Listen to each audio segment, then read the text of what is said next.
get to the SEC power rankings and see where Caleb has the balls after a bye. But when it comes to work trucks, what I need to tell you is there's too much riding on your business right now to not have the right vehicle to maximize your profits by having it available. Time is money. The perfect work vehicle doesn't break down, has all the space to carry what you need. That's what Work Trucks is intent on offering, while other dealerships just can't do it. Contracting is about time.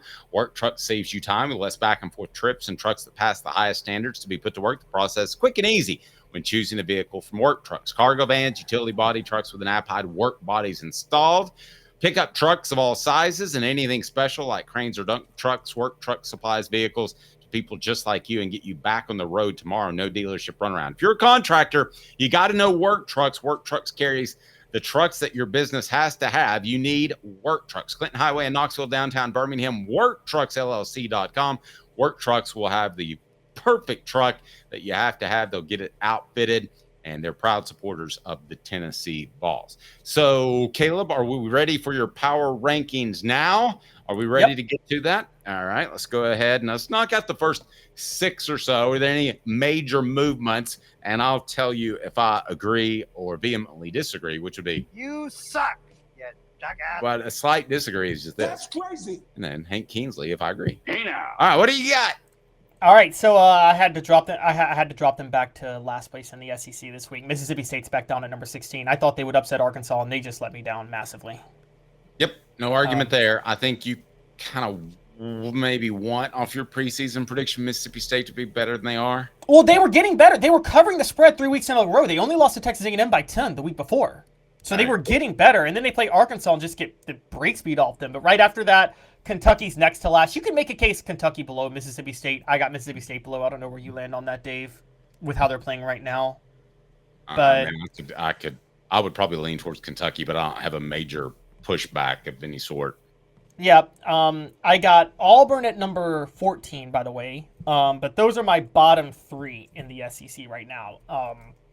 And I don't know. I don't think you would debate me on any of those.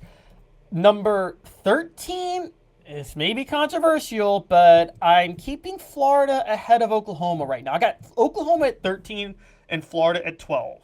Is that crazy? No, I will actually say Oklahoma could be even lower because you have a midseason coordinator change, and that's a huge red flag for me. All right, so totally that's not necessarily on the field, but that to me is a big problem. At least Billy Napier's group is somewhat coming together, somewhat. About details. Number 11 is South Carolina. Number 10 is Arkansas. And number 9 is Vanderbilt. No argument. All right, now we get to the teams that are technically in the college football playoff race, but the worst of those teams is Missouri at number 8. Hey now. Hey, man, and they're not going to be in this conversation. I don't know who they have this week, but they will not be in this conversation in 2 weeks from now. No, they won't. Number 7, I got Ole Miss. They did handle their business against Oklahoma. They haven't quit on the team yet, Dave, and they're still alive. Didn't quit and played pretty good defense, too. The Pequise kid is actually better than Walter Nolan, if you haven't seen him play at defensive tackle. That's maybe he's just playing harder. Maybe his NIL check cleared. What's next, Caleb? Yep.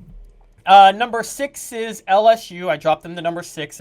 Big game Brian Kelly does it again, where he falls apart in a big game. That's crazy. Yeah, all right. I'm with you there. Go ahead. Number 5 is Texas. Game Brian. Yeah, number 5 is Texas. They dropped pretty significantly. That was I told you Vanderbilt will cover over the weekend, and Texas was lucky to win that game. There were some bad calls, by the way, that favored Texas in that game. They should have lost that game. All right, who you got next? And number 4, I got Alabama up at number 4 now. I mean, you can't ignore them. I mean, Jalen Milroe played horrible in the first half again, but got to give that defense credit. They did turn a corner. And so, yeah, and it makes me wonder, too, if there's a delineation now between the Saban kids and and those that have either bought in or DeBoer kids. Because they might, I mean, let's face it, with that transition, I don't care what you think, Alabama fans, that team was not going to go undefeated, but with the coaching transition they had, if they end the season, what do they got, 2 losses right now?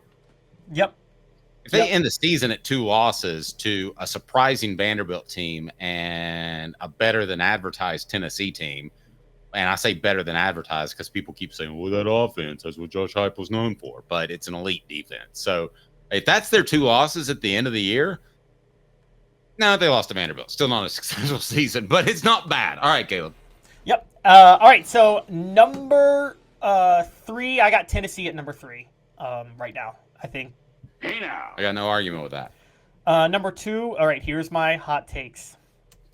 I really thought about this over the weekend. I got Georgia at number 2, and I got Texas A&M at number 1. If those two played on a neutral field right now, I'd favor Texas A&M. That's crazy. Come on, Caleb.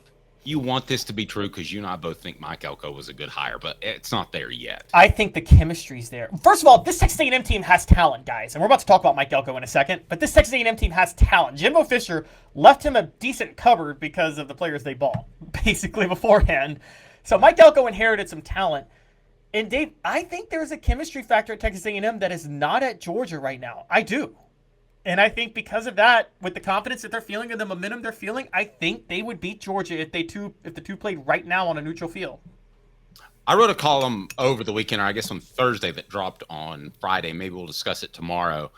I think Elko is one of the few coaches, along with Josh Heupel, that now with Harbaugh gone and with Saban gone, that are vying for elite coaches in the country. We're going with a guy that you and I both like. So if somebody wants to call us out and say, Why don't you shut the hell up? you can do that, because we both thought it was, I still think it was a good hire. And people called him an Ivy League coach, an ACC coach, and all this stuff. But I'm just telling you, to win at Duke is impressive. And I thought this was such a better hire, even at the time when Jimbo Fisher was hired at A&M. I felt like Jimbo Fisher, the biggest issue I had with his hiring, Caleb, was that he pretty much quit on Florida State with a couple of years left. Now, you may remember that time, you may not, but that's when I was covering recruiting really closely. And he had quit on the recruiting trail. Like Derek Dooley, for instance, never started on the recruiting trail, so there was no quit in him.